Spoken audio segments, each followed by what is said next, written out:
open banking is a new initiative in the UK financial services sector. It was introduced about 18 months ago, and the idea is that it allows consumers to give permission to third parties, so people who aren't their bank, give those companies permission to have access to their banking data, so that those third parties can use that banking data to offer them products and services.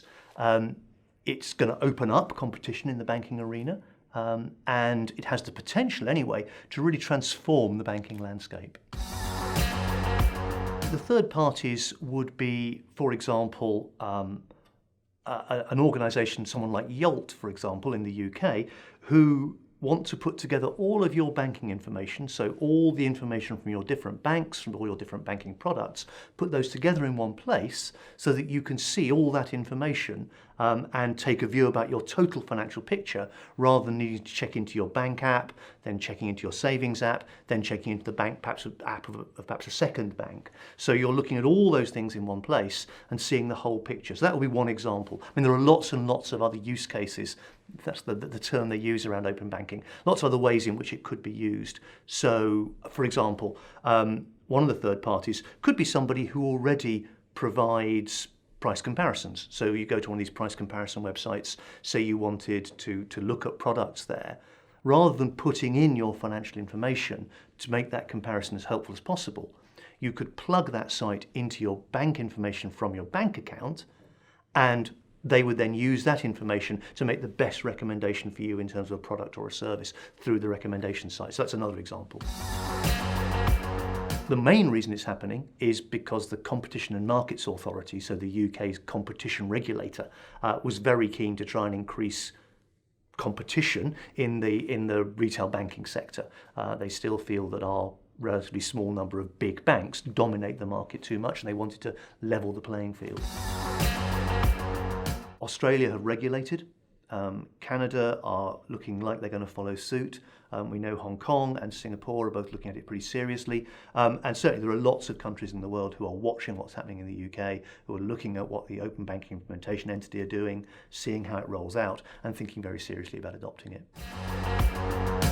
It's always hard to look to the future, but what it does, I think, mean is that there will be the movement of your data and the use of your data to produce outcomes and value for you will definitely be enhanced. Now, whether it'll be enhanced by the traditional players or whether it'll be enhanced by a big development of new players in the market, that comes down to market forces. I think the reality is that probably it'll be the big players who ultimately win, but in 2 or 3 years' time, who's to say that we won't see 1 or 2 major players who we don't see in the sector today?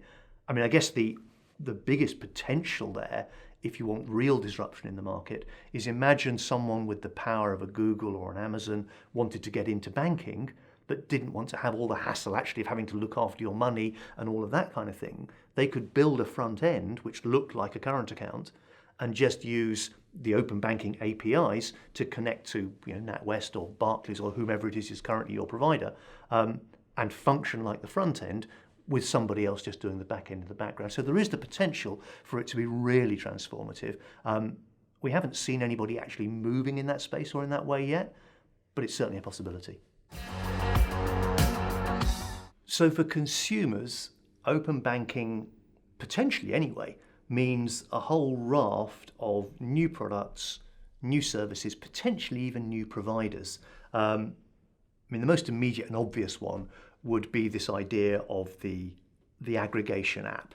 So a single app on your phone that talks about, that brings together all of your financial information from all your products, from all your providers into a single place, and then can both present that information to you in a useful, accessible way, but can also begin to use analytics to make suggestions about spending behavior and spending patterns. And I think that's probably the most obvious, but it will also speed up applications, make for better price comparison sites, and has the potential to introduce new ways of paying. Now, I think that's the bit we're least clear about what's going to come exactly from that.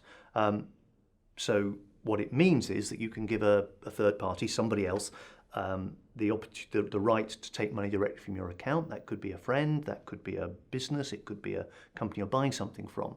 And you don't need to go through an intermediary, through a Visa or a MasterCard. You don't need to use PayPal or any of those things. I don't think it's quite clear to consumers yet how that opportunity will manifest itself, but the industry certainly is looking about ways in which you could streamline paying, make paying simpler. It also could potentially be cheaper for the industry to pay that way, and that saving could potentially be passed on to consumers. That bit, I think, is less clear to the industry, but there is potential and some rather interesting things could happen there as well. So most of the interest, I think, is around particularly the aggregation idea, this idea that you can put everything in one place and see it in one place. That's certainly very appealing to consumers, but also particularly amongst kind of early adopters, people who are tech savvy, who are very financially savvy. They tend to be interested in things like improved price comparison sites or product comparisons. There's also quite a lot of potential benefits in terms of simplifying application processes. So imagine you're applying for a mortgage in the UK, you've probably got a 20-minute process where you have to populate, it's called affordability. You have to populate all your outgoings so that they can see that you can afford the mortgage repayments. Well, again, if you could do that by plugging it straight into your bank account, pre-populating and then just double checking and signing it, you could save 15 minutes off a very tedious application process. So consumers are liking the kinds of benefits it will bring. There are also good opportunities in the small business sector. So imagine you're a small business, you're using accounting software, but if you want to make payments, you have to go from your accounting software into your bank, make the payments there, and then go back into your accounting software. Open banking would allow you to tie your accounting software directly into your bank account, so you could do invoice reconciliation, you could do payment initiation, all from inside your banking, your accounting app, your banking app. So again, real benefits for small businesses, and the opportunities, when we've tested quantitatively, look strong. And if we look at the fact that we've done this across about 15 markets in the summer of 2018, actually, oddly enough, the UK is one of the places where there is the least appeal because we've got such an advanced banking infrastructure. There are lots of other markets where open banking is being looked at, where there are huge opportunities, I think.